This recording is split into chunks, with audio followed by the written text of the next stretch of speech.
Hello and welcome to Me, the Wife and Wrexham AFC. A weekly podcast and YouTube channel where we discuss all things Wrexham.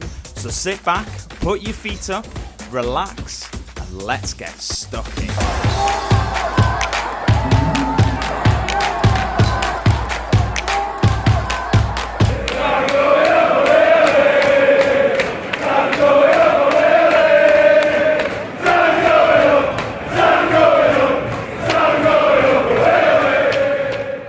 Hello and welcome to episode 189 of Me, the Wife and Wrexham AFC. Welcome, Siân. Welcome, Ryan. How are you doing? I'm all right. Yeah? I'm all right. It's been a good week. It has been a good week. One would argue that... One would argue. I am not putting a damper on the week at all. Don't think that. But one would argue we were a couple of minutes away from a perfect week. But we will get on Bristol to had that. to ruin that, didn't they? Yes, we'll get on to that. But Saturday definitely made up for it. 100% it did. Oh, what a game it was Saturday. And of course, we'll talk about that as well. Look, to all of the people who are watching us on YouTube, if you're not subscribed, but you find yourself, keep coming back. Or looking at our lovely faces.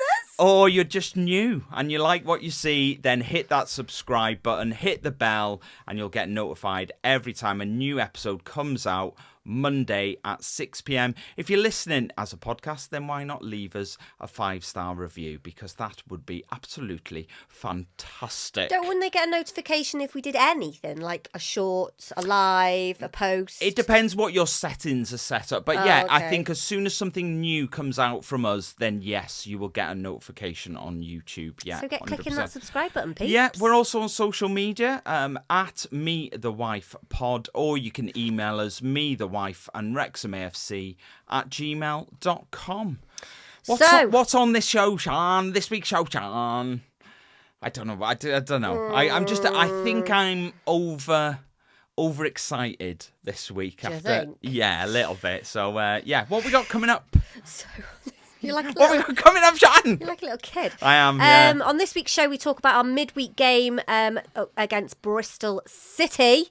Yes, yeah. Let's not have Bristol you say. Rovers. Let's not have you saying. Although we'll talk about that. No, don't.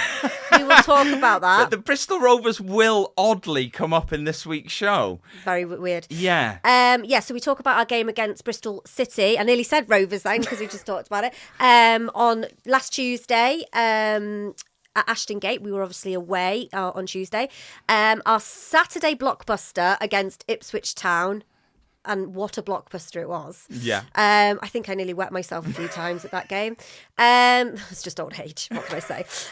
We're gonna round up some club news. There isn't a lot of that this week. No. It's transfer day's over. It's basically the FA Cup draw, and that's it. So It's not really news. That it's just an item. You have a placeholder on your intro for club news.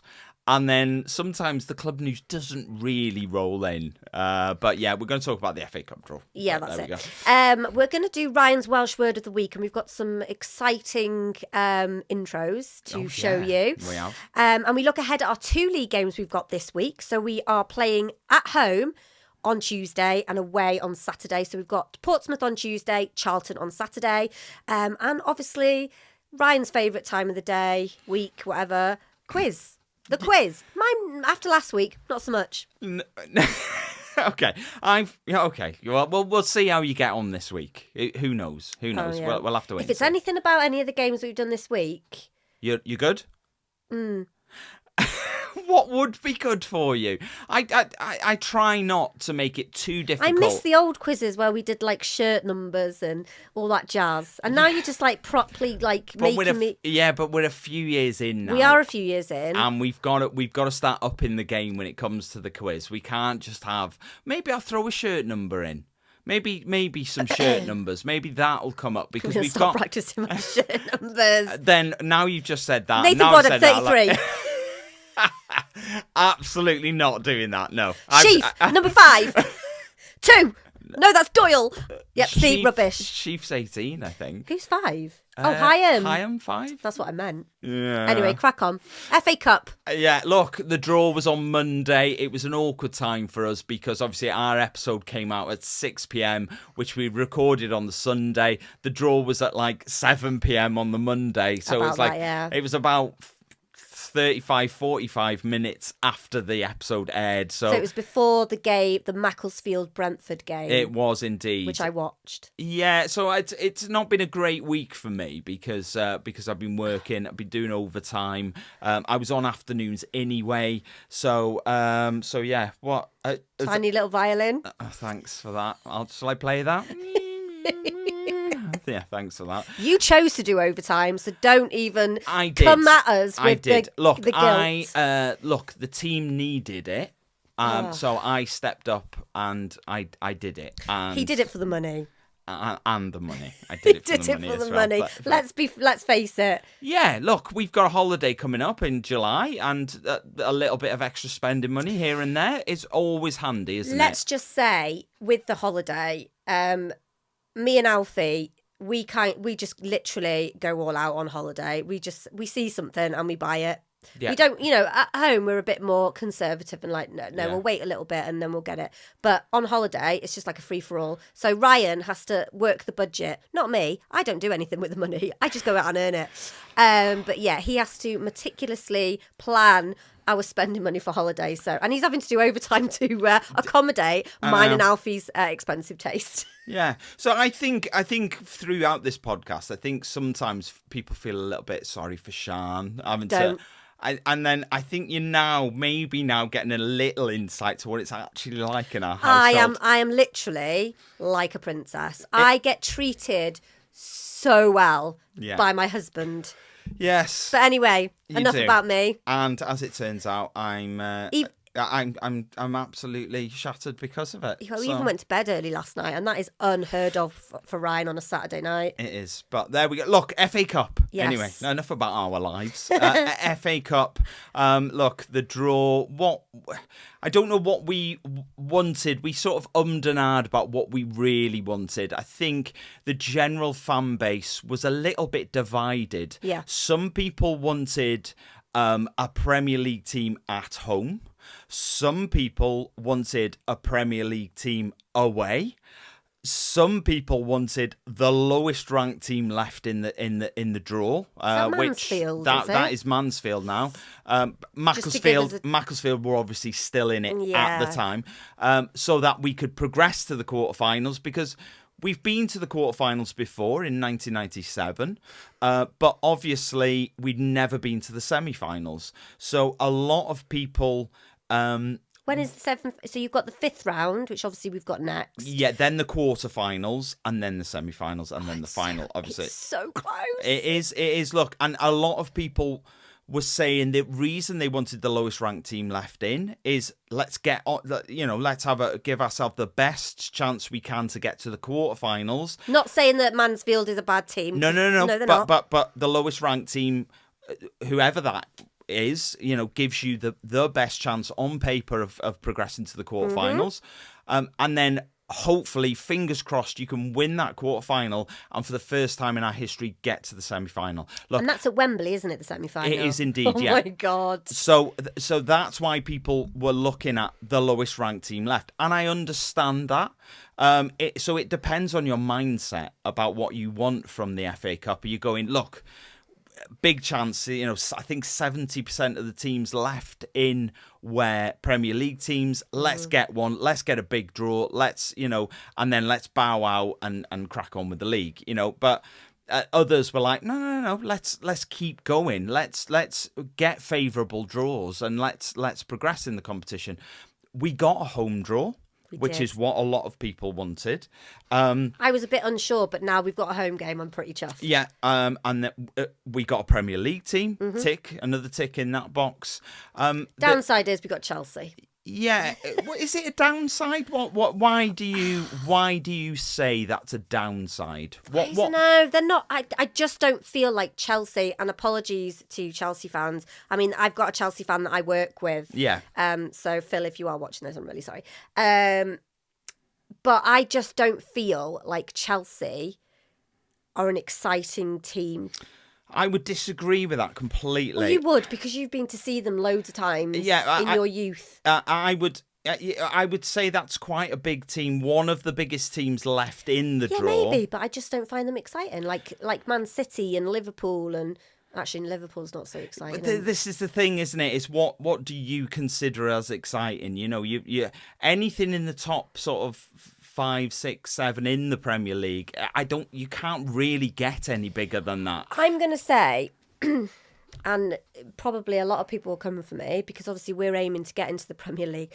But at the moment, I find Premier League games quite dull. No, they are. I completely agree with you. They're just so monotonous, and it's the same thing, and it's the same teams that are continuously winning the league and being in the top 3 or whatever. And it's just like, come on, give the underdog a go. And we could be that underdog, by the way. Yeah, I don't disagree with you. I do feel like that.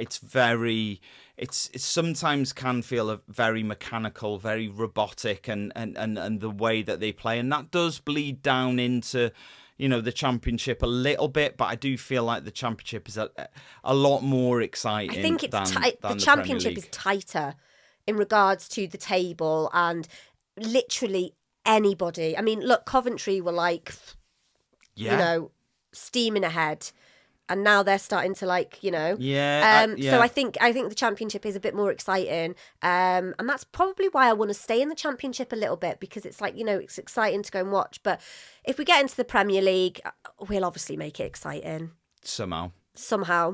Wrexham will make it exciting. Yeah, look, you know, Disney FC are coming for you, Premier League. Yeah, look, we've drawn Chelsea. It's at home. It's already been selected for TV coverage.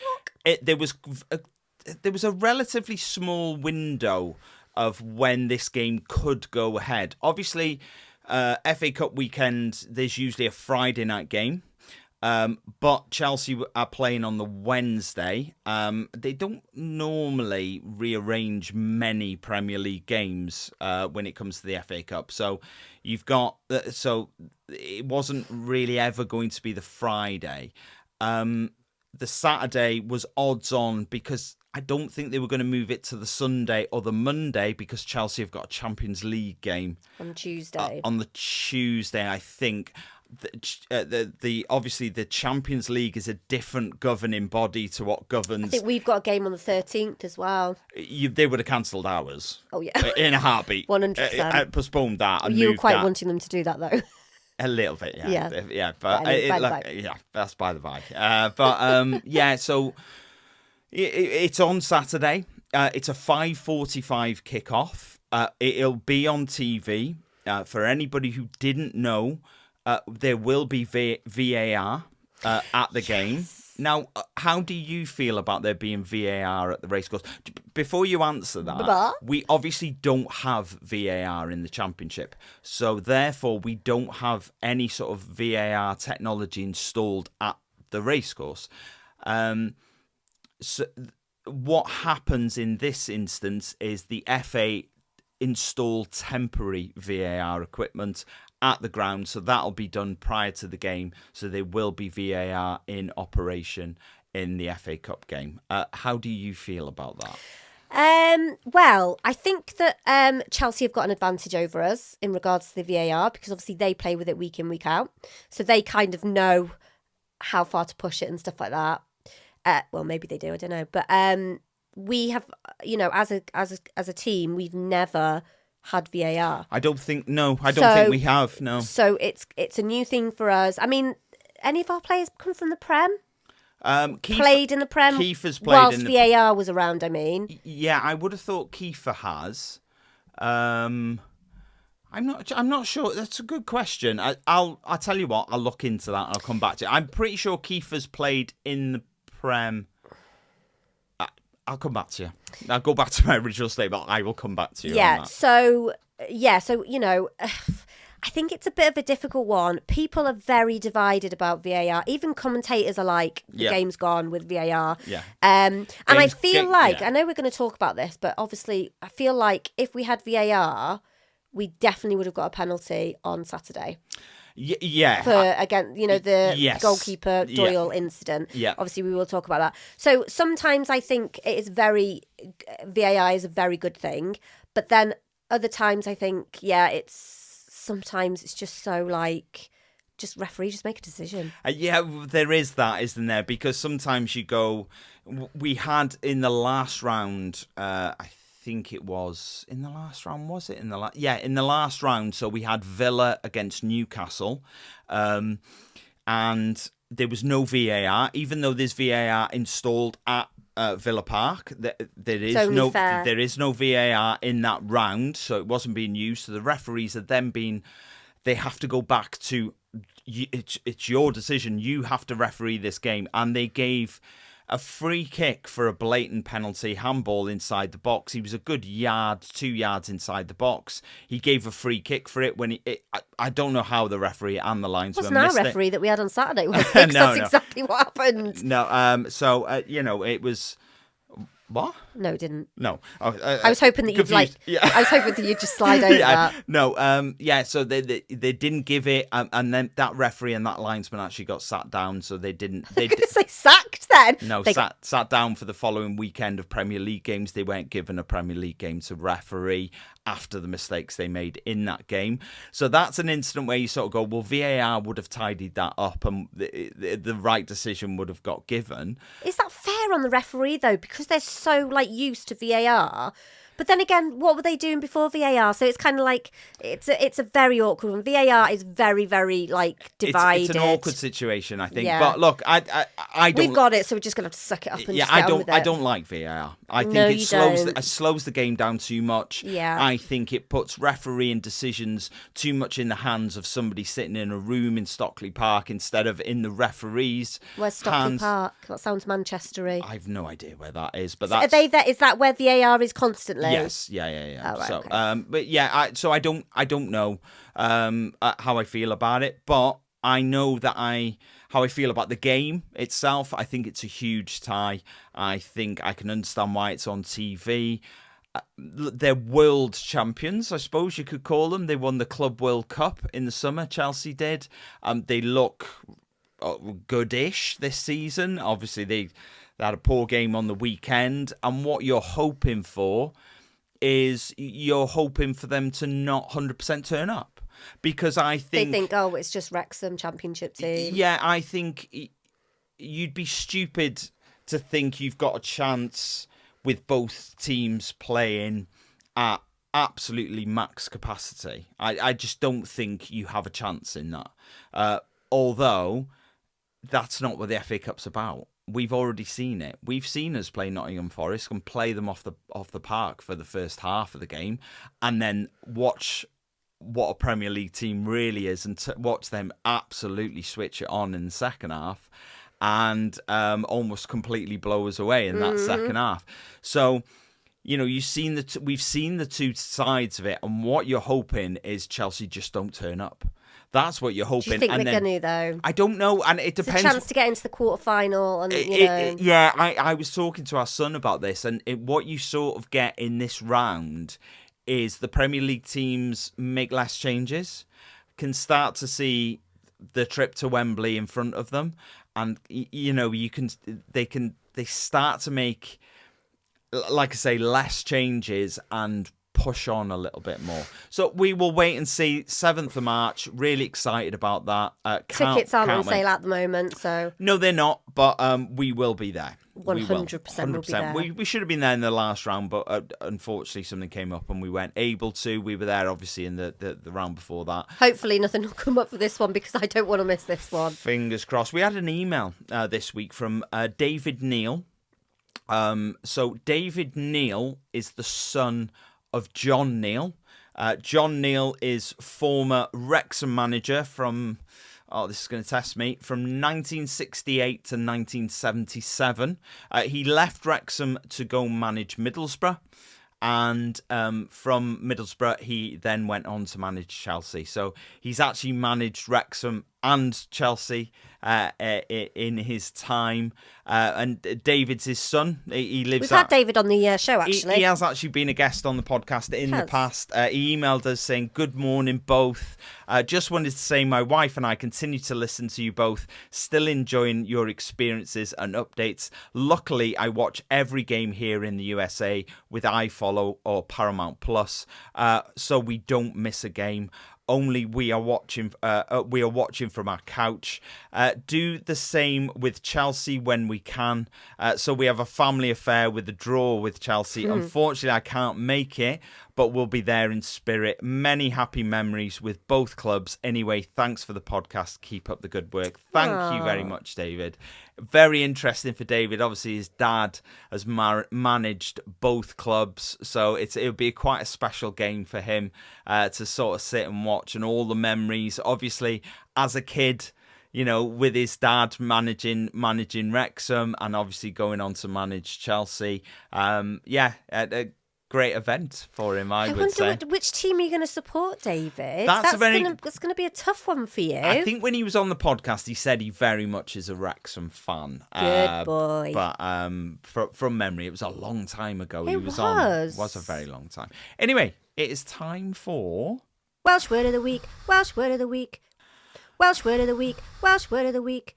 Thanks for miming along to that, because I now have to line up the sound with that. Thanks so much for giving me the extra word. You don't have to line it up at all. Oh, you're a nightmare. You don't have to line it up. I do, because it looks like it will look like you're a little bit mental if I don't line that up. I will line it up because I am a consummate professional. Oh, whatever. Shut up. Yeah.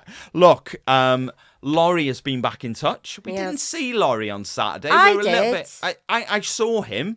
I didn't get to speak to him. He waved at me. Yeah. I was on my phone. It was before the game. Yeah. I was looking at the scores or something. I was doing something football related. Because I'm a You were looking at the scores before the game? Is that what you were saying? Not our scores. Obviously, you dope. Well, what games were you looking at the scores for? I was doing something related to football. I don't know. I can't remember what I was doing. But yeah, I was looking at something to do with football. Yeah. It doesn't matter now. It doesn't matter now. Come on. Anyway, I was on my phone doing something football related. Probably not the scores, but it was football related. And he was on the pitch. Yeah, he was. Because obviously we've got the barrier, bit of grass, barrier, pitch. Yeah. So yeah, he waved at me. But because Laurie is now a supervisor. Yeah. He's a supervisor, don't you know? He doesn't stand by us anymore. No, he doesn't. So we don't get to say hello. We've got a lovely steward that sits in front of us now, but we won't mention him because No, but that's not where Laurie was anyway. We've got a new guy behind us, haven't we? Which he doesn't speak to us. So no, we'll have to strike up a new conversation. Yeah. See if he can send us an intro for Welsh Word of the Week. We won't replace Laurie though. Nobody can replace Laurie. Absolutely not. Laurie has sent in 2 new intros for Welsh Word of the Week, so should we give them a listen to? This is number 1. And now it's time for the Welsh Word of the Week. Oh, I like that. I like that. I like the little of the week. Very good, Laurie. I like that one. But he has sent in a second one, and this one is in Welsh. Now we have to bear in mind. Correct me if I'm wrong, Laurie, but Laurie doesn't speak Welsh. No, he said that the only languages that he speaks is English and BS. Okay, fair enough. But he's done a Welsh one for us as well. He has. So let's listen to that one. Ac yn awr mae'n amser her ger Cymraeg wythnos hon. Very good, Laurie. I like that one as well. Do you think, completely honestly, that either of them should replace yours? Come on, I'm putting you on the spot. Do you think you should replace yours with one of them? Maybe the second one. The Welsh one? Okay. I don't know whether I don't know whether the pronunciation. He doesn't know whether the pronunciation's right. I would probably go a little bit different. A rwan mae'n amser I gair Cymraeg wythnos. What's this? What are you doing this with your finger? I don't know what I'm doing with my finger there. That's probably what I would go with, I would say. Okay. But interestingly, We'll move on from Laurie. What a bit of a copycat, haven't we? We've got some competition has started. So we had an email this week. No words in the email. It's from Dean Scott. I don't think he's ever emailed before, has he? I don't think Possibly he has, but I don't know. I don't remember Dean Scott ever emailing in. He didn't say anything. We don't know where Dean Scott is from. We don't know if he's from Wrexham. We don't know if he's from the US. We don't know if he's from somewhere else. But he has sent his own Welsh Word of the Week intro. So shall we play Dean's? Let's play Dean's. Oh. Ladies and gentlemen, I give you Welsh Word of the Week. Oh, I don't know if it sounds American. It might do, you know. Or Canadian. I think so. Dean's is very, and now it's time. A It's bit very, like Laurie's. Yes, yeah. He's gone very like sort of movie trailer sort of voice, and I like it. I love it, Dean. I've got to say that.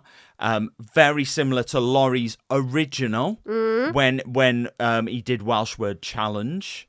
And then I feel like Laurie's new one has gone a little bit lighter and a little bit more upbeat, especially with the upward inflection at the end. Welsh Word of the Week. Like that. No, he didn't do it like that. But I'm sure he squeaked at the end. He absolutely did not. I don't know why that came out of me. So, look, I'll throw it open. What do people want? Do they want Siân? Do they want Laurie? Or do they want Dean? Or does someone else want to have a go? Somebody else want to have a crack at it and send one in. We will leave that up to you. It's quite fun, this. I like this. It is quite fun, isn't it? It is quite fun. It's mad how features develop out of absolutely nothing, isn't it? Yeah. But yeah, there we go. Look, let us know in the comments down below if you want to have a go at it. Doesn't have to be similar to the ones we've already had. Send in your own interpretation, whatever you want to do. Send it in. We'll play it out on the show. Anyway, sorry, the important bit is what is the actual Welsh Word of the Week. So this week, I have gone for the word pimp. Now, I appreciate that sounds like a bit of an English word, which maybe doesn't have the best connotations. But this week's Welsh Word of the Week is pimp. Okay. Do you know what pimp means? I know what pimp is. What is pimp? Pimp is 5 in Welsh. Pimp is 5 in Welsh. Yes. Now, Maybe you should have gone for 8. Yeah, I was going to go for 8. So 8 is wyth. I'll put that on the screen, obviously, as well. So do you want to have a go at that one? Wyth. Wyth. Wyth. Wyth, very good. Wyth. That's 8. So I went for pimp because that is obviously 5. We scored 5 goals on the weekend. Wyth is 8 because there was 8 goals in it. So we've got 2 Welsh word of the... Well, we haven't. Pimp is the Welsh word of the week. All I can hear in my head now is that 50 Cent song. I'm not going to sing it for a couple of different reasons. One is copyright. And the other is there's quite a bit of swearing in. Can you sing it to me after? Because I don't know what you're talking about. Yes, I will do. I probably will when you sing it, but I don't. Yeah. Yes, yeah, 100%. So there we go. Look, let's have a chat about Bristol City. So I was, as we've sort of previously alluded to, I was working. I was in the middle of a 12-hour shift when the game was on. So I was unable to watch. I don't like it when that happens. It doesn't happen a lot in a season, does it? I mean, it's happening tomorrow. Is it? No. Oh, no, you're coming to the Portsmouth game. I'm coming to the Portsmouth game, Which is the game you're not coming to? The game I'm not coming to is the Hull game. So I will be working when we play Hull at home.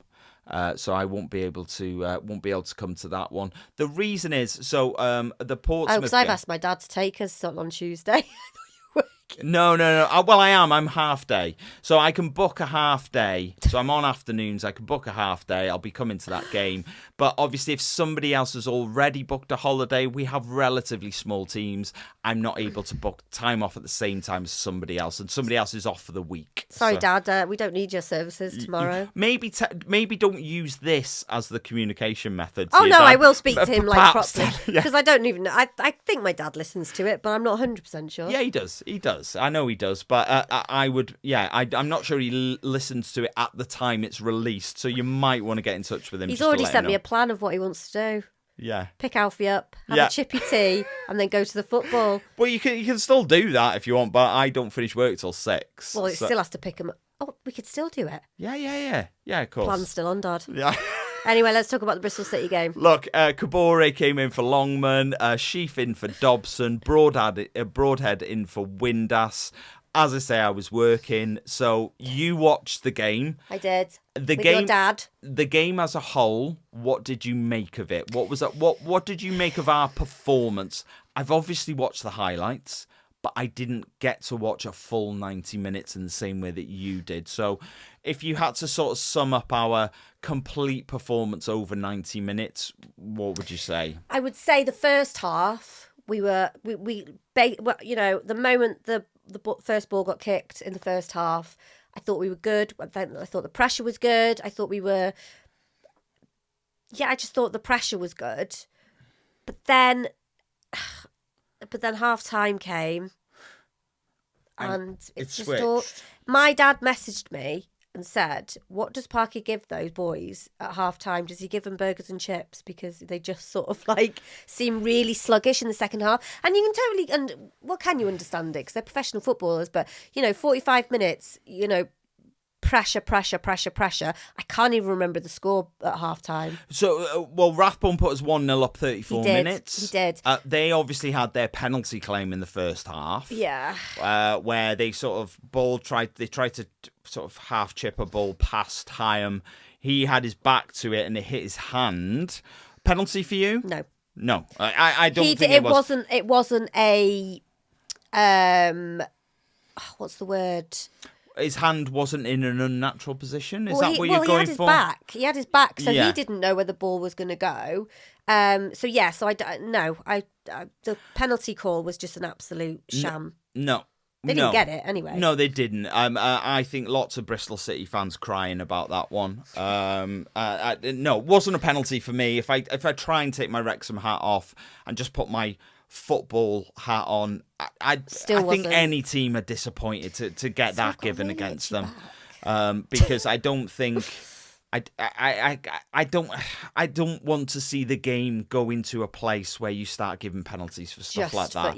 The players, I don't think his hand's in an unnatural position. He's sort of stretching, so your arms naturally come out. He's got his back to it, and it hits the back of his hand.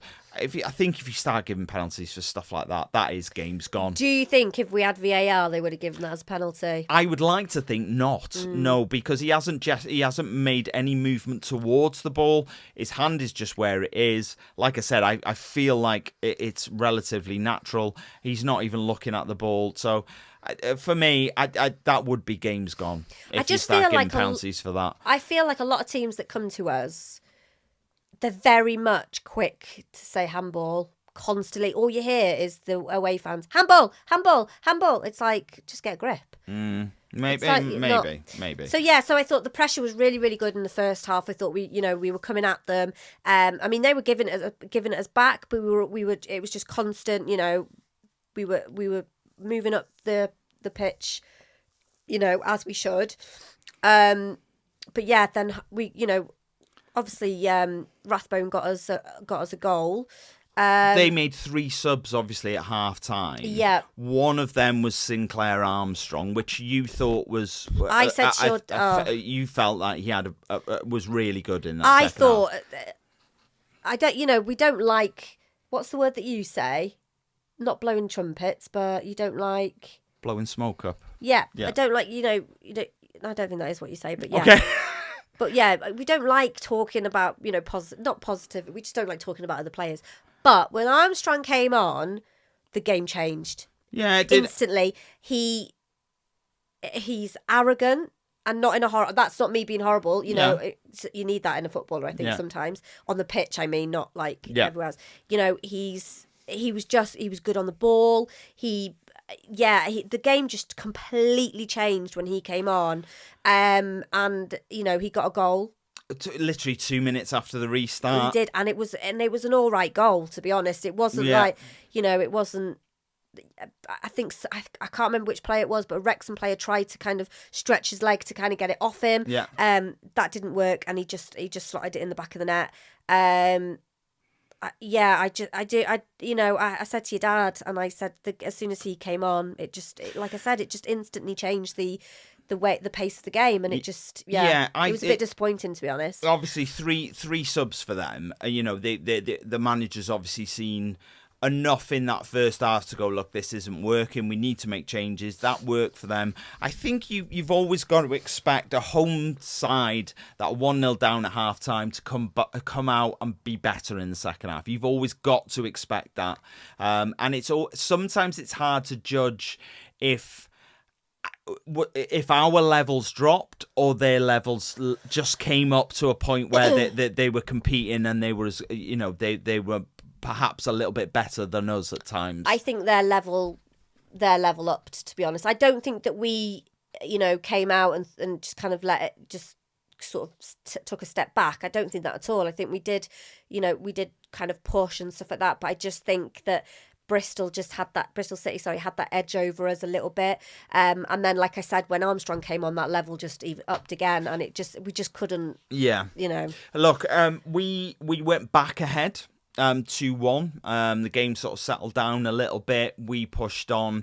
Our second opens up an offside debate, which we have been talking about with our son prior to recording this, and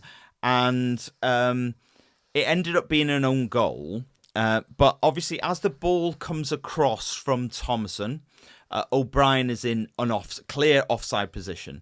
He doesn't touch the ball. The ball goes out, possibly to Kabore. I can't remember who it was. I think it was Kabore. Yeah, the ball comes in. That's when Lewis O'Brien then goes to challenge for the ball.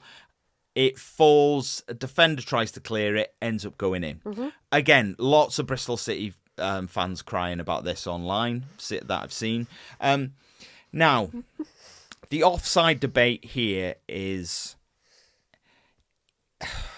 It's a strange one, isn't it? Because it is very much open to interpretation. The rule is when the ball is played, there are certain things that the attacking player needs to do for him to be offside. Mm-hmm. Now, the ball comes in, he's standing in an offside position. The flag doesn't go up straight away because he hasn't basically impacted the game in any way. Mm-hmm. I will read the official FA rules and then we can have a little chat about it. So a player is in an offside position at the moment the ball is played or touched by a teammate, is only penalised on becoming involved in active play. How does he become involved in active play? I hear you ask. So, interfering... How does he come into active play, Ryan? I will tell you now, Sean. Interfering with play by playing or touching a ball passed or touched by a teammate, which he doesn't do. Nope. Interfering with an opponent by preventing an opponent from playing or being able to play the ball by clearly obstructing the opponent's line of vision. I would argue not. Nope. Challenging an opponent for the ball. I would argue he didn't do that. Clearly attempting to play a ball which is close when this action impacts on an opponent. I would argue that. Nope. No. Making an obvious action which clearly impacts on the ability of an opponent to play the ball. We just stood still. He didn't do any movement. So. I would argue he doesn't do any of them. Nope. Therefore, he is not active and is not offside. That would be my argument. Lots of Bristol City fans saying...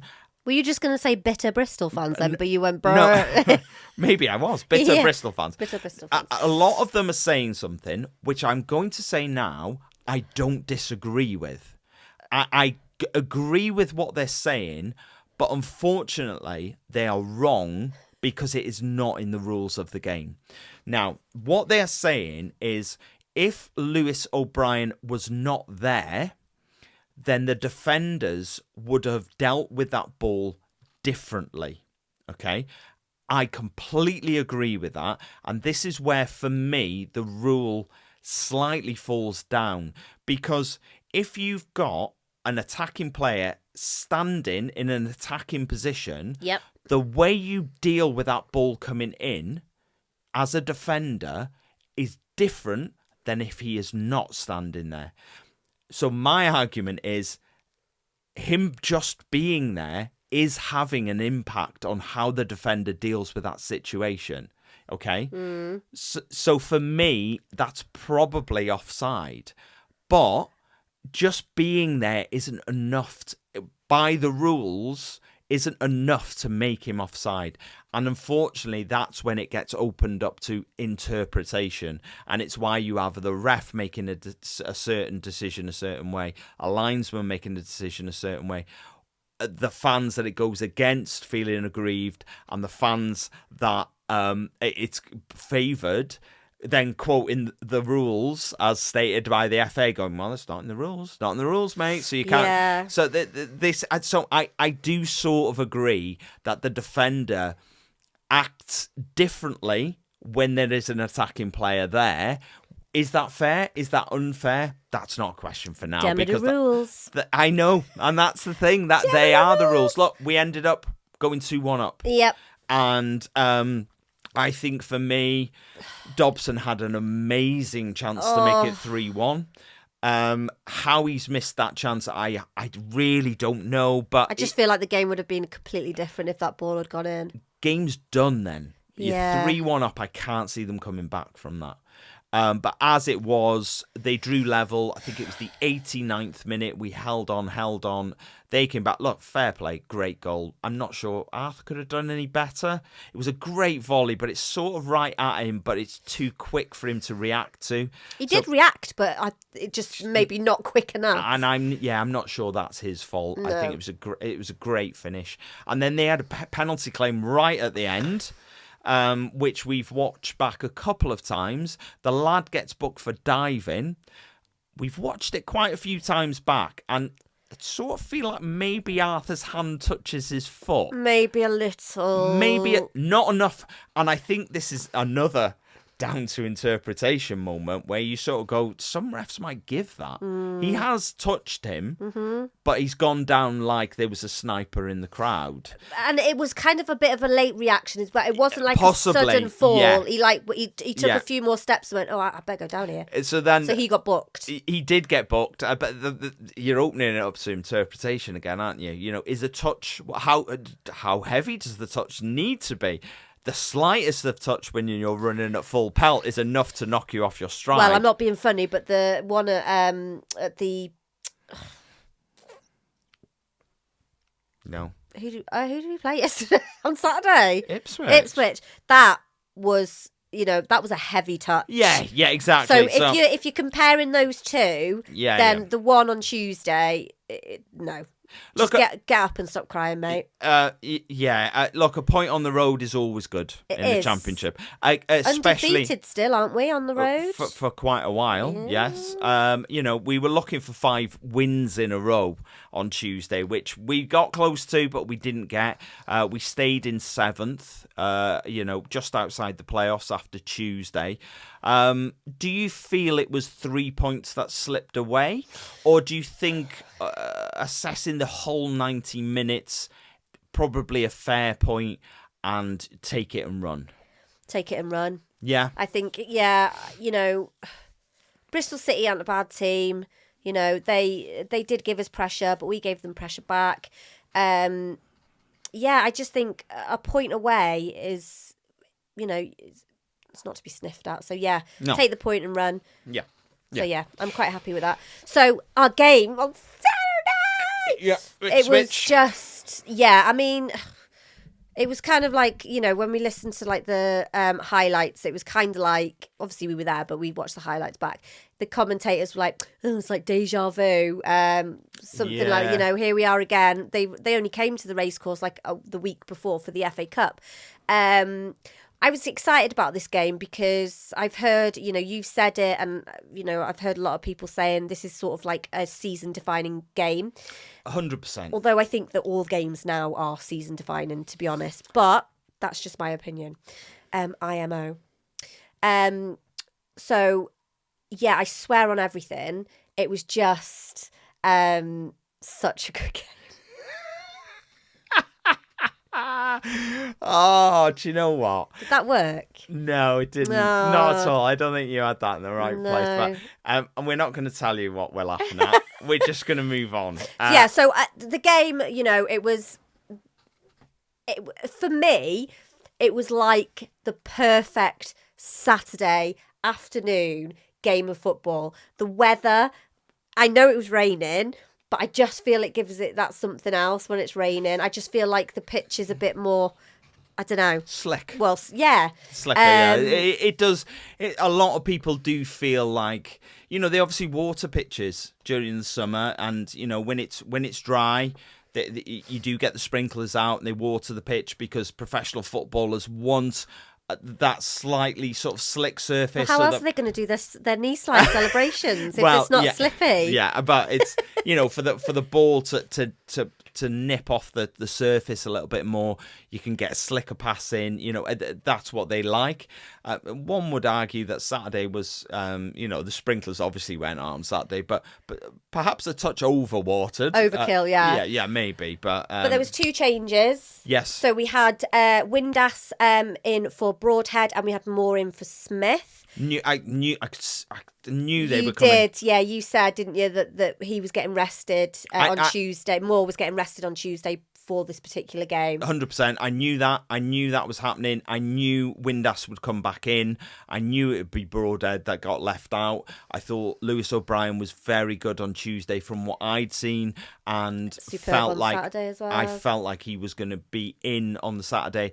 Pretty much nailed the lineup. The only one I didn't know, I put Kakache in for some reason. I've got no idea why. I thought he was back, and I don't know where I'd read that. But nothing's been said, has it? I tell you where I read that. Nowhere there's where I read that, because he wasn't involved. So. No, and we haven't, Parky hasn't really said, whether the injury is long term, whether it's short term, because he wasn't even on the bench. So it's like, we're just used to him being injured now, aren't we? So it's just really bad. When we first got him, it was like Kakache never gets injured.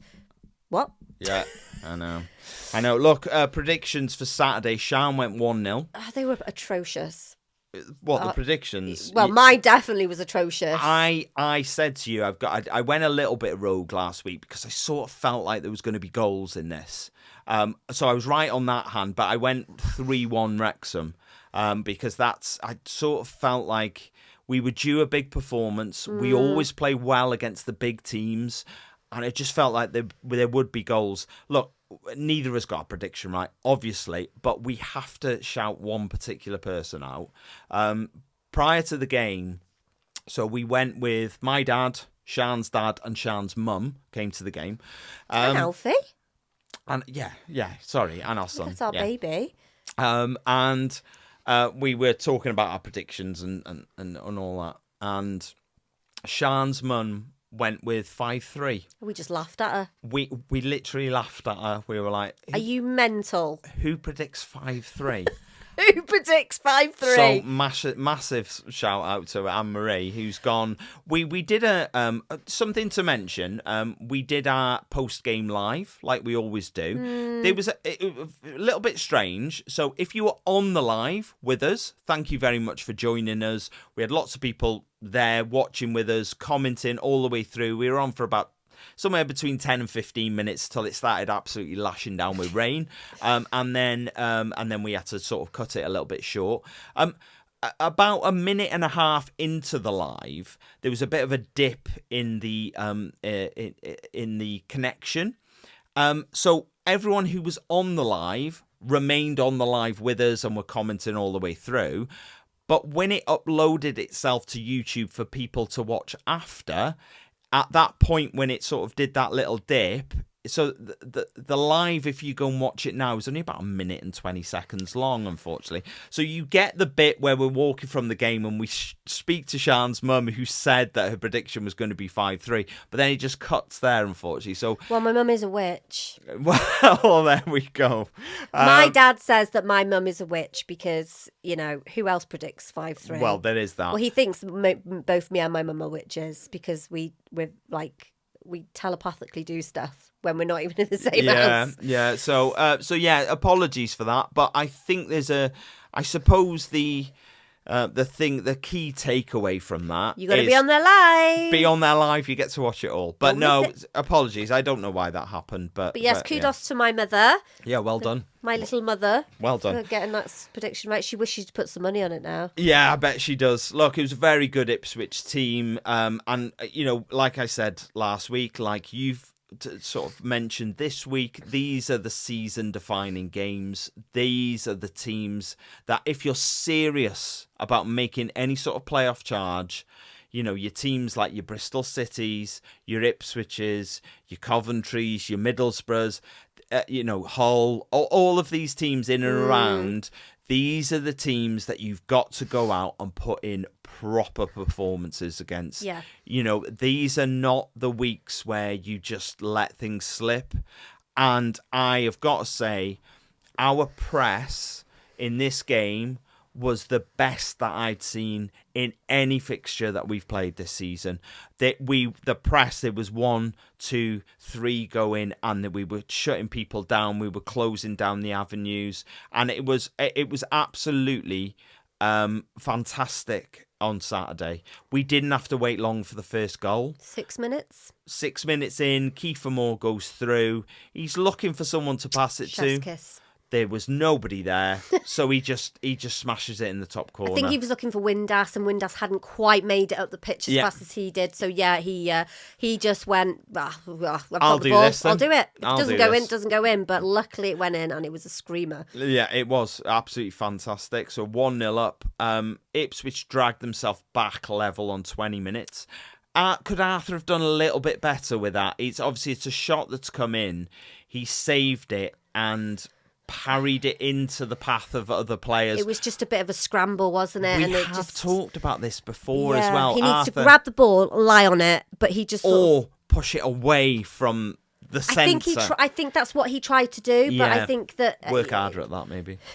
Yeah, look, Anis Mehmeti made it 1-1, and I think I just feel like we were the better team.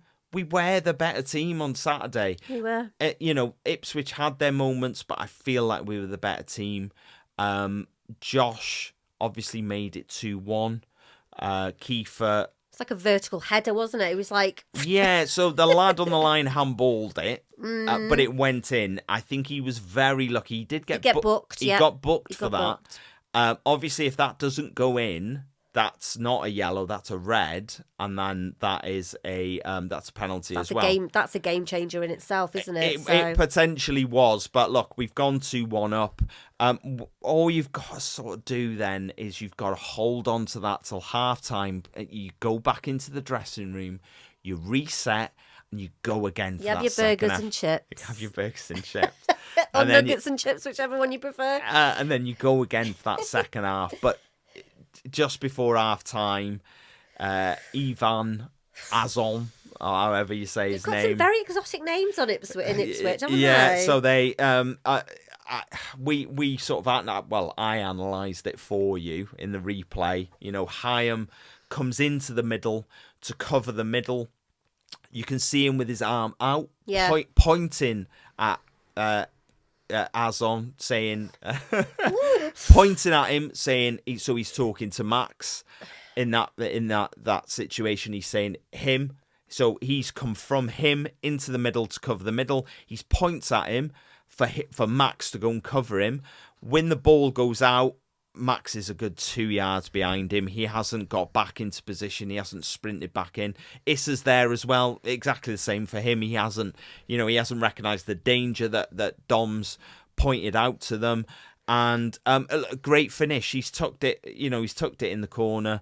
And we're 2-2 at half time. And I think the rule going into a second half, especially when it's tight like that and it's 2-2, is keep it tight for the first 5 minutes of that second half. That should always be your rule. Keep it tight for the first 5 minutes of the second half, and then we go from there. Players didn't get that memo. They've too busy eating the chips and burgers. A little bit lazy at defending as it goes in the middle, but then Kipre hits one. There was a curl on it as well, wasn't there? Don't think I'm going to say it now. I don't know a lot about Cedric Kipre. I'm betting he doesn't score many like that. No, I can't remember. I'm not sure who said it. What we've watched since the game on Saturday. Yeah, we've watched a lot of them. We have. But I think somebody said that it's unusual for a. Is he a centre half? Yeah, he is a centre half. Yeah. And unusual for a centre half to get. I think it was Parky actually that said it. Yeah. Yeah, maybe it was. Yeah, he said it's unusual for a centre half to get a finish like that. So yeah, kudos. Look, that puts them 3-2 up. And could you feel it slipping away at that point? Top quality side. They go 3-2 up. They've got the tails up. They've got the last 2 goals. We've gone from 1-0 up. So we've gone from 2-1 up to 3-2 down in what feels like, I know there's half time in the middle, the blink of an eye. So are you looking at that going, this is going away from us? I don't think I was like, oh my God, we've thrown this away, because I thought, we've equalised. They've scored again. We've equalised. I just think that I thought there was another goal at least. I think you got that the wrong way round. They equalised. So we scored, they equalised. We scored, they equalised. And then they go ahead. Yeah. But I thought we'd equalise again. I thought it was going to be, because we drew, didn't we? Away? Yeah. Yes, 0-0. So I thought it was going to be another draw at home. But so I knew, I kind of had a feeling that there was going to be at least one more goal. I'll be honest, I sort of felt it slipping away from us a bit. Sometimes teams start to show their quality, and sometimes you feel like it's sort of drifting from you. And I sort of felt like, as good of a performance as we put in, I sort of felt like Ipswich was starting to dial it up. Yeah. And perhaps this was one that was going to slip away from us. We then have the Callum Doyle penalty incident. It is a strange one, because the corner comes in, Callum goes up for the header, wins the header, and then gets completely cleaned out by the goalkeeper. Now, there's a rule, basically. Now, a lot of people will say the ball's gone. He's not getting to that ball again. That's very much correct. Yeah. The rule the goalkeeper, that is. No, Callum. So what my point is, Callum's headed it. It's already going over the bar. Right, okay. So no one's getting to that ball that he's headed. Right. Which, yes, that is a point, and that is valid. Although, if the ball is still in play, really, that means that's a foul. Because he has cleaned him out, absolutely cleaned him out. And he's knock him out. Well, he's lucky not to knock him out, because he sort of punched him directly in the head. No penalty, I think, for you and for me. Definite penalty. 100%. 100%. I'm very surprised it wasn't given. Lots of the Wrexham players surrounding the ref going, how is that not a penalty? And then the goalkeeper went down. Yeah, but they have collided, so we just got to let that one go a little bit. I think there was 2 or 3 Wrexham players talking to the linesman, asking the same question. Hyam definitely was. Why is this not... I mean, Hyam's allowed to. He's the captain. Yeah. The others, sort of... The referee just went, be gone with you, children. I'm not 100% sure, but I think... Rathbone got booked during that as well for sort of overstating his point. Shall we call that one? Was he swearing? I don't know, but I think he got a yellow card for that one. But yeah, it's we made some subs then. So Kabore and Rathbone came off. Longman, Broadhead came on, and I felt like that was sort of the catalyst for the change in the game. Yep. I thought them two, big shout out again to Longman. I think I shouted him out on last week's show. I thought he was very good when he came on. He was. I felt like he was head and shoulders above what Kabore did prior to him coming on. Does he start on Tuesday over Kabore? I don't know.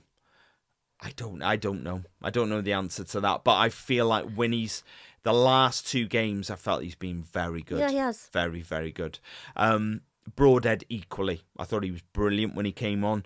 I worry a little bit for Broadhead that he's making a little bit of a name for himself of performing a lot better when he's coming off the bench than when he is starting games. That's one for Parky to decide. That's Parky actually said that because he started on Tuesday against Bristol City. Yeah.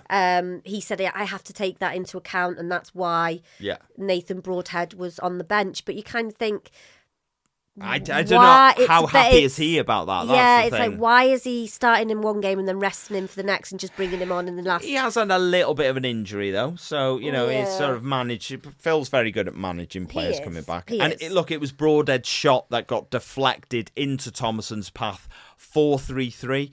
Huge shout out for the finish because that was very well put away. That could have just gone out. Yeah, he literally stretched for that, and he didn't stretch for it, did he? No, he didn't stretch for it. And I'm thinking of the one before. Yeah, he literally fell to him, and he's put it at the goalkeeper's near post.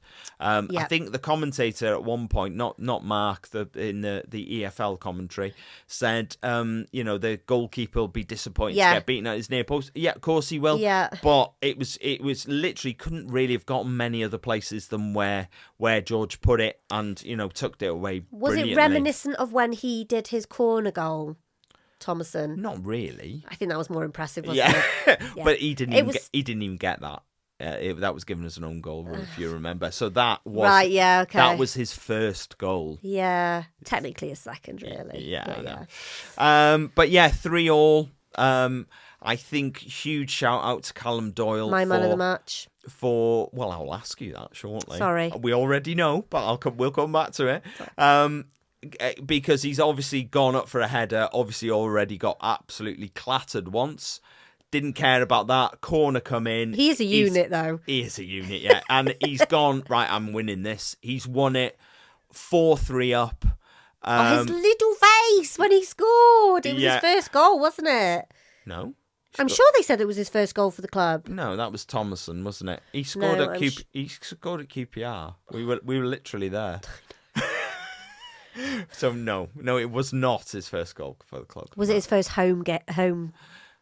Maybe that's what I heard. I don't know. I don't know. I just don't know. But yeah, it was. Oh, I was so chuffed. Yeah, I thought he was superb. He's just. You said the way that Doyle plays is typical Man City sort of training. Yes. Academy to whatever first team training. So I'm glad for that, to be honest, because he is just superb on the pitch. He never ever. He's very passionate as well. He is. He doesn't take any BS from any of the players, no matter how much older they are, how much they've been in the Premier League, whatever. He takes no crap from them, and I like that in a player, especially a young player who's can be moulded. I think he's brilliant. I do. Absolutely. I do. And then, so that puts 4-3 up. And then Lewis O'Brien plays this. I've got no other word that I can think in my head but this delicious outside. Sexy. This is sexy football. I'm sticking with delicious. I like the word sexy. A delicious outside of the foot assist to Nathan Broadhead to slot home our fifth of the day against his old club. He goes off, knee slide celebration, cops his ears. So my first question is, how do you feel about players celebrating when they score against their old club? Just whatever, innit? It's just like you said yesterday, we pay his wages now. I love it. I think it's. I couldn't wish for more. How would you feel if it was the other way around, though? It's happened to us. So, it has to be fair. Look, if a player leaves us, comes back, scores against us, and celebrates in front of us, I'd be fuming. Yeah. Of course I would. But secretly, I would be thinking, good on you. Good on you. Because what I want is, I want the players, it doesn't I had a bit of an interaction with an Ipswich fan who was like furious about it. And I was like... It wasn't a physical interaction. No. And and for me, he's got no... He spent time at that club. He probably enjoyed his time at that club, but he's got no affiliation with that club anymore. He's Welsh. He's moved on. He's with Wrexham. Yeah. End of. We're paying his wages now. and he has shown us that he's happy to be here. I'm glad that because I think people are a bit like, does Nathan really want to be here? Yes. And I feel like the way that he celebrated with the knee slide, the ear cup, the look on his face, he was really happy that he'd scored a goal for the club, despite that, It's against your old club. Yeah. 100%. 100%. I think it should happen all the time. I hate this. No, I'm not celebrating it because it's against the club that I used to play for. Absolute rubbish. Just get it done. Jump into the crowd, get booked, take your shirt off, whatever. Do it. Do the lot. Oh yes, I'd love that. Look, we got to see Zach Viner for the first time. We did. Do you know what? He was warming up, and I was like, "There's Zach Viner," and it was like, I got really excited. Well, no. Look, he came on for Josh, which is a bit of a strange sub because Josh was fuming, I think. I don't think he was, because we've thrown another defender on there for an attacker. They've taken a defender off to put an attacker on, so they've gone for it. So Parky's countered that with taking an attacker off to put a defender on. And Zach sort of played in a sort of an almost a defensive midfield position. Yeah. So he hasn't joined the defence. He's gone into an attacking defensive midfield position. And look, we didn't see enough of him, but it's good to know that he's now fit and in a position where he can go and play. So, Look, we're back up to 6th. It was a great day of results for us. Only 4 of the top 10 won. Us being one of them. Birmingham are right in the mix now. But a lot of the other teams, lost. Middlesbrough drew. Hull lost. Ipswich obviously lost. Preston lost. Derby lost, Millwall lost, so it was a great day for us when it comes to results, especially taking 3 points off somebody else who's in the playoffs. Man of the match for you on Saturday. Callum Doyle, all day long. Yeah, I think, he was right up there. The future Mr. Webster. Future Mr. Who? Mr. Webster. Who's Mr. Webster? It's he's going out with Sally Webster. Oh, got you. Yeah. So obviously, it's not going to be Webster, but it's just funny, isn't it? Yeah. I get you. So he's going out with the daughter of a soap star in the UK in something called Coronation Street. So there we go. Look. For me, who's your man of the match? I think it was probably Lewis O'Brien. He got it. So. Yeah, and I probably agree with it. I said it before. I do. No, I'm not disagreeing with the fact that he got it, but for me. I don't disagree with you. No, either. It's so difficult when the players play like they do. Yeah. And getting a result like we did. But for me, it's Callum Doyle. I just think he's superb. I think there was an argument for Dobbo getting his yellow card. I've never seen a yellow card cheered so hard in my life that they were attacking. And you said, didn't you? You went, he's going to get booked now. What you watch? You watch. Even before he'd done anything, he was like, Dobbo's going to get booked now. And he just took the lad out, and it was such a big cheer for him getting that yellow card. It's one of those yellow cards, though, that you just have to get. Yeah, you just have to take it. You do. Have to take it. Look, fantastic result. Loved being at that game. Second 5-3 of the season. It was just brilliant. Absolutely brilliant. Loved it. Quick fantasy EFL update. So who have we got in first? Oh, it's still Alison Wilcox in first place. Ian Dougal still second, and Ben Parker is still in third. 2 games coming up this week. What do you want, Portsmouth or Charlton? What are you going with? I'm going to go Portsmouth. All right, you go Portsmouth. So Portsmouth. You do it. So it's our 34th league game of the season at home at the Stoke Kairas on Tuesday the 24th of February at 7:45 at UK time, obviously. So Portsmouth are currently 19th in the Championship on 39 points.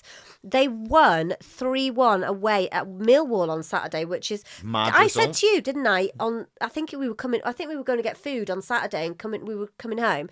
And I was like, why is it that every team that we're going to be playing the following week seem to win, but then they do badly in other games? I don't get it. Great result for them, that was. It is, yeah. So It's their second 3-1 win in a row after winning 3-1 away at Charlton on the 17th of February. Their last 5 games, they've won 3 and lost 2. Their away form is, so their last 5 away games, they've won 3, drawn 1, lost 1. And they're, sorry. Yes. Away this season. Oh, Yeah. sorry. They're away this season. They've won 4, drawn 5, lost 7. Sorry, I got confused by the notes. Yeah. Our home form from the last 5, we've won 2, drawn 1, and lost 2. We last played Portsmouth on the 5th of November. Remember the 5th of November. Yeah. When we drew 0-0 at Fratton Park. Their top scorer is Adrian Segesic. I would say it was Adrian Segesic. Adrian? I would say it was Adrian, yeah. Well, it looks like Adrian to me. Okay, I'm just judging by the surname. I would probably say it's Adrian Segesic. He's got 6 this season. He has got 6. And they were the FA Cup winners in 2008. Yeah, believe it or not. We were talking to our. I was talking to our son. I don't speak to us. He doesn't speak to me. We were talking about Leicester's sort of fall from grace, so winning the Premier League to potentially, they're obviously in the bottom 3 at the moment. So they've gone from winning the Premier League in 2016 to potentially getting relegated to League One in 2026 in a 10-year period, which is a huge drop off. They're not relegated yet, of course, but potentially. And Portsmouth came up in the conversation, and I sort of said to him that Portsmouth were in the Premier League and won the FA Cup in 2008, and by 2013 they were in League Two. So there was a huge drop, from them. They tumbled down the leagues. They fall from grace. They fought their way back into the Championship. Prediction, Sean? 2-1. 2-1 Wrexham. I'm not going to go 5-3, although... Who knows? I'm going to go 2-0. I think we need to bring the clean sheets back. Get the clean sheet back in fashion. Look, second game this week is Charlton. It's our 35th league game of the season away at the Valley. We won't be there, unfortunately. We went to Charlton last season. We're trying to do different grounds every time we go Although away. I loved Charlton. I loved going to Charlton. We would love to go to every away game. Of course we would. But, financial constraints mean we have to try and plan it a little bit. And we're trying to go to new grounds that we haven't been to before. It's not so much financial. It's more dog sitting. There's lots of reasons. There are, maybe not so much financial, but I dare say if we went to every away game, it would become potentially a financial thing probably, as well. Look, it's on Saturday, the 28th of February. It's a 3 p.m. kickoff UK time. Capacity at the Valley is 27,111. It's 215 miles away. It's about 4 hours. They're 17th in the Championship on 40 points. They drew 1-1 away at Southampton on Saturday. Last 5 league games, they've won 2, drawn 2, and lost 1. And their home form at the moment, so their last 5, they've won 2, drawn 1, lost 2. At home this season, they've played 16, won 7, drawn 4, and lost 5. Our away form this season, we've played 16, won 6, drawn 6, and only lost 4. We last played them on the 8th of November when we won 1-0 at the Racecourse. From that, do you remember that? It was a penalty. The game was quite tight. Cross came in and their defender just decided to put his hand up in the air. Completely no pressure at all, and he's just decided to handball it. It was like one of those things where you get electrocuted. Yeah, I know. Mental. I don't know why he did that. Top scorer this season is Sonny Carey with 8. And we obviously beat them at home to win promotion from League One last season when we beat them 3-0. So prediction, Shan? I'm gonna go 2-1 again to Wrexham.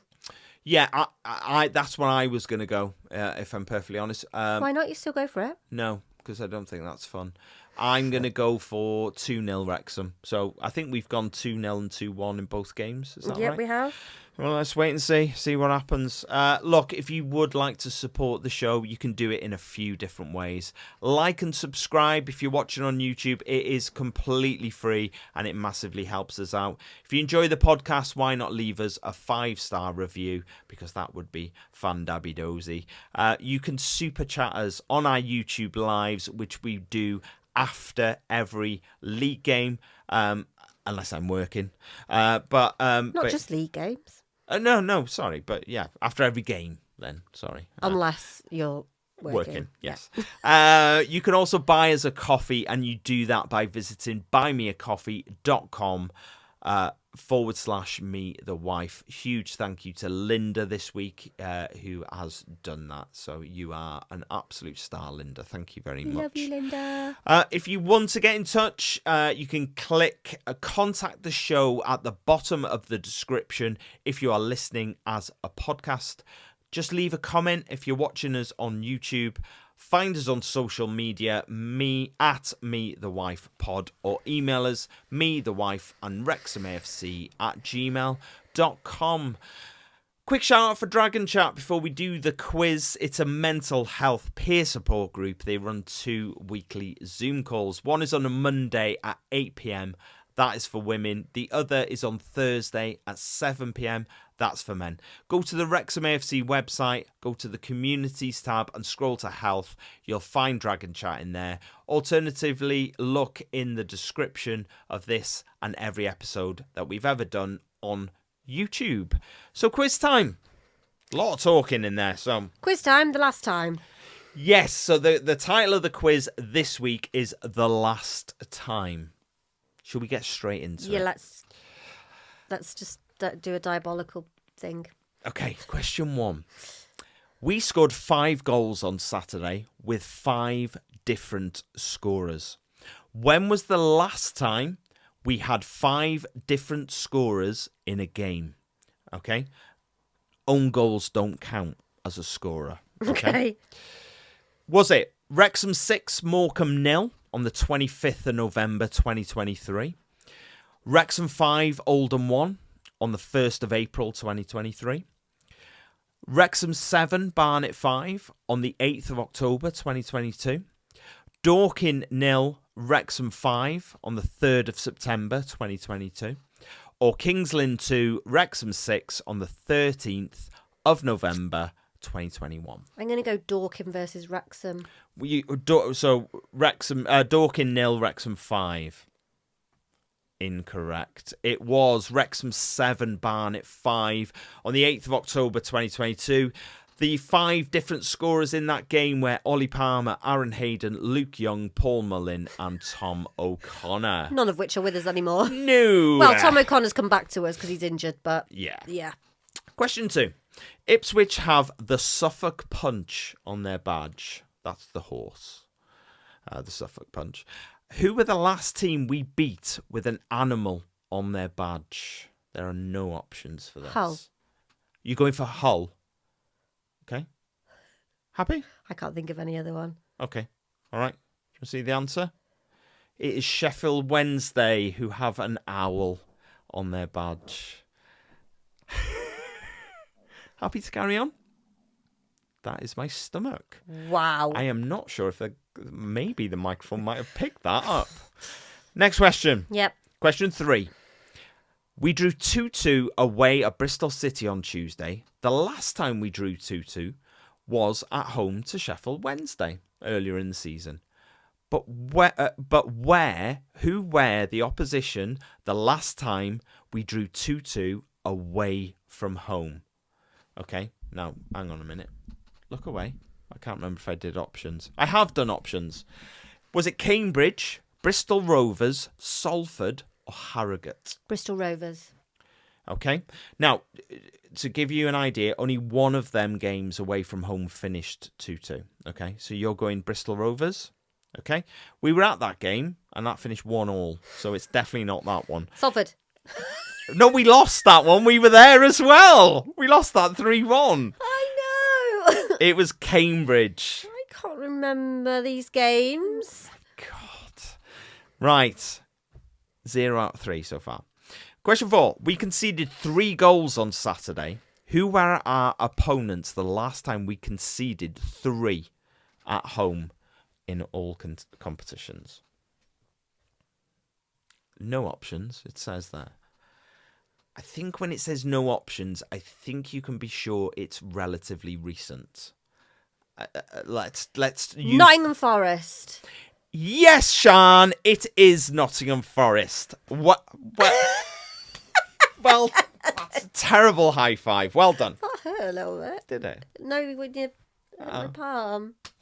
Yeah, Nottingham Forest. Well done. That was a little bit of a trick. I thought you were going to go for Sheffield United. That's why I thought that would be in your head. 1 out of 4. Question 5. Kiefer Moore opened the scoring for us on Saturday, but when was the last time he scored? I know the answer to this. Was it Norwich on the 17th of January, Preston on the 29th of December, Sheffield United on Boxing Day, or Watford on the 13th of December? Sheffield United on Boxing Day, baby. Well done. He scored 2 in that game. 2 out of 5. Well done. Well done. 2 out of 5. You're meant to do the fingers with me. Okay. Right. Okay. Okay, that's just makes us look really sad. Hopefully, Wow, we have got a handshake. No, I'm not. I can't even remember that. You keep claiming this, but Such I can't a even... loser. Me and Alfie have got a handshake as well. Yeah, well done. Yeah, I don't remember. He does remember. He's just trying. He's just trying to act cool. I don't know. Look, thank you very much for joining us this week. It's been totes emosh. Yeah, it has. And we got some fun stuff maybe coming up, haven't we? We have. We're not going to talk about it yet. Oh. No, we're not. Because there's a bit of planning. We promised last year that the new year, after Sean's operation, was going to bring some new stuff to the channel. At the moment, we're quite sort of 1/2 dimensional. We do the podcast on the Monday, which you all love and you all listen to, and we're very appreciative of that. We do our lives. That's sort of it, apart from the social media stuff. So we have some additional content that we're starting to plan out, and we're going to do that moving forward soon-ish. So we will talk to you about that when that comes about. We're quite excited for it. So yeah. Look, enjoy the rest of your week, guys. Can I just say, yeah. When we do this, my dad is so going to take credit for it. Of course he is. Yeah, of course he is, yeah.